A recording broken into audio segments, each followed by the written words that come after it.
დღეს პატარა ელენე გვესტუმრა და მოვიფიქრეთ, რომ უნდა გაგვეკეთებინა შოკოლადის ჭიქებში ზეფირი.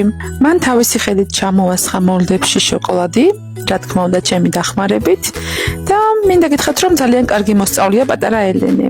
შვენივრად აკეთებდა ყველაფერს, რასაც ვეუბნებოდი და ჩემი დახმარებით გავაკეთეთ ასევე ზეფირი.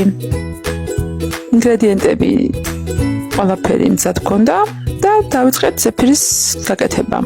ცილკი და უსაყვარლესი გოგოა ელენე, გიჟდები ისე მიყვარს. ძალიან კარგი მოსწავლე აღმოჩნდა.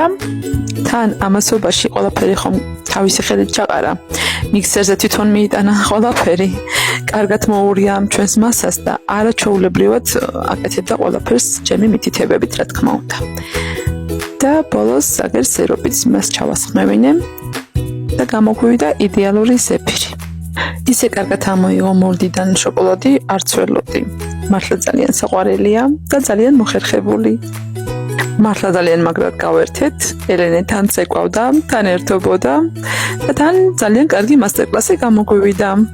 ძალიან ბედნიერი ვარ, რადგან მიყვარს ბავშვებთან ურთიერთობა და მართლა გავერთეთ იდეალურად და კარგი დღე გქონდა ნამდვილად. ელენე კმაყოფილი წავიდა სახლში. მე ძალიან კმაყოფილი ვარ, რომ უსაყვარლეს ელენეს გავაკეთებინე და აუსრულე ის ოცნება, რაც უნდა და ყოველთვის უნდა და ზეფირი რომ გაეკეთებინა თავისი ხელით. ფიქრობ ძალიან კარგად გამოუვიდა და ფიქრობ, რომ მომავალი კარგი კონდიტერი დადგება ელენესგან.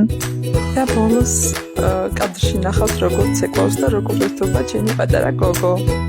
გემშვიდობებით, მიყვარხართ და ძალიან მიხარია ყოველთვის თქვენთან ურთიერთობა და ყოველთვის ვეძებთ თქვენს გამოხმაურებებს. დროებით!